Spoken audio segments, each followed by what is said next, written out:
ಧರ್ಮಸ್ಥಳ ಗ್ರಾಮದಲ್ಲಿ ನಿಗೂಢ ಹತ್ಯೆ ಆರೋಪಕ್ಕೆ ಸಂಬಂಧಪಟ್ಟಂತೆ ಬೆಳಗ್ಗೆಯಿಂದನೂ ಕೂಡ ಉತ್ಖನನ ಪ್ರಕ್ರಿಯೆ ಶುರುವಾಗಿದೆ. 4 ಅಡಿ ಆಗಿದ್ರೂ ಕೂಡ ಇನ್ನೂ ಅಸ್ಥಿಪಂಜರ ಪತ್ತೆಯಾಗಿಲ್ಲ.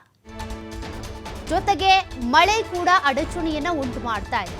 ಸಮಾಧಿ ಅಗೆಯುವ ಪ್ರದೇಶದಲ್ಲಿ ನೀರಿನಿಂದಾಗಿ ಅಡಚಣೆ ಉಂಟಾಗ್ತಾ ಇದೆ. ನೀರಿನ ಕೊರತೆಯಿಂದಾಗಿ ಸಮಾಧಿ ಅಗೆಯೋದಕ್ಕೆ ಅಡಚಣೆ ಆಗ್ತಾ ಇದೆ. ನೀರು ಬಂದು ತುಂಬಿಕೊಳ್ತಾ ಇದೆ. ನೀವೆಷ್ಟು ಅಗಿದ್ರೂ ಕೂಡ ಮತ್ತೆ ಮತ್ತೆ ಆ ಗುಂಡಿಗೆ ನೀರು ಬರ್ತಾ ಇದೆ. ಮಳೆ ಹೆಚ್ಚಾದ ಕಾರಣ ಗುಂಡಿಯಲ್ಲಿ ನೀರು ತುಂಬಿಕೊಂಡು ಬಿಟ್ಟಿದೆ.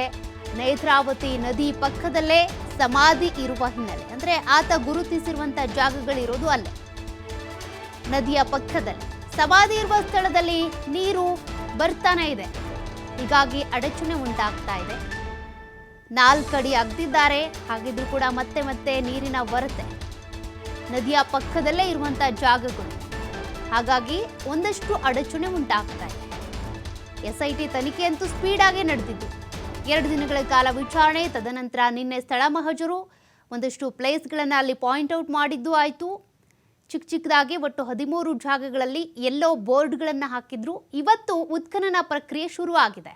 4 ಅಡಿವರೆಗೂ ಕೂಡ ಅಗ್ದಿದ್ದಾರೆ. ಒಂದು 6 ಅಡಿ ಅಗಿಬೇಕು ಅನ್ನುವಂಥ ಮಾಹಿತಿ ಇರೋದು. 6 ಅಡಿ ಅಗಿದ ನಂತರ ಅದು ಸಿಗಬೇಕು ಆ್ಯಕ್ಚುಲಿ ಅಸ್ಥಿಪಂಜರ. ಈಗ 4 ಅಡಿ ಅಗ್ದಿದ್ದಾರೆ. ಮತ್ತೆ ಅಗಿಯೋದಕ್ಕೆ, ಆ ಅಗೆತ ಕಾರ್ಯಕ್ಕೆ ಅಡಚಣೆ ಉಂಟಾಗ್ತಾ ಇದೆ. ಕಾರಣ ನದಿ ಪಕ್ಕದಲ್ಲೇ ಇರುವಂತಹ ಜಾಗ ಆಗಿರೋದ್ರಿಂದ ನೀರಿನ ಅದು ಜೌಗು ಪ್ರದೇಶ. ನೀರು ಮತ್ತೆ ಮತ್ತೆ ಬರ್ತಾನೆ ಇದೆ. ಎಷ್ಟು ಅಂತ ತೆಗೆದುಹಾಕ್ತೀರಾ? ಈ ರೀತಿಯಾಗಿ ಅಡಚಣೆ ಉಂಟಾಗ್ತಾ ಇದೆ. ಸದ್ಯ ಧರ್ಮಸ್ಥಳ ಗ್ರಾಮದಲ್ಲಿ ಸಾಲು ಹತ್ಯೆಗಳಾಗಿತ್ತು ಅನ್ನುವಂಥ ಪ್ರಕರಣಕ್ಕೆ ಸಂಬಂಧಪಟ್ಟಂತೆ ಅನಾಮಿಕಾ ದೂರುದಾರ ಕೊಟ್ಟಿರುವಂಥ ಒಂದು ಸಾಕ್ಷ್ಯ ಏನಿದೆ, ಹೇಳಿಕೆ ಏನಿದೆ, ಅದರ ಆಧಾರವಾಗಿ ಎಸ್ಐಟಿ ತನಿಖೆಯನ್ನು ಮುಂದುವರಿಸಿದೆ. ಬಟ್ ಈ ತನಿಖೆಯ ಮತ್ತೊಂದು ಪ್ರಮುಖ ಹಂತ ಅಂದರೆ ಅದು ಉತ್ಖನನ ಪ್ರಕ್ರಿಯೆ. ಈ ಸಂದರ್ಭದಲ್ಲಿ ಎಷ್ಟು ಶವಗಳು ಸಿಗುತ್ತೆ? 13 ಜಾಗಗಳನ್ನು ಪಾಯಿಂಟ್ ಔಟ್ ಮಾಡಿದ್ದಾರೆ. ಆ ಜಾಗಗಳಲ್ಲಿ 13 ಜಾಗಗಳಲ್ಲಿ ಒಂದು ಶವ ಸಿಕ್ಕರೂ ಕೂಡ ಅದು ಅಪರಾಧವೇ. ಹಾಗಾಗಿ ಆ ನಿಟ್ಟಿನಲ್ಲಿ ಉತ್ಖನನ ಪ್ರಕ್ರಿಯೆ ಬಹಳ ಚುರುಕಾಗಿ ನಡೀತಾ ಇದೆ ನಿಜ.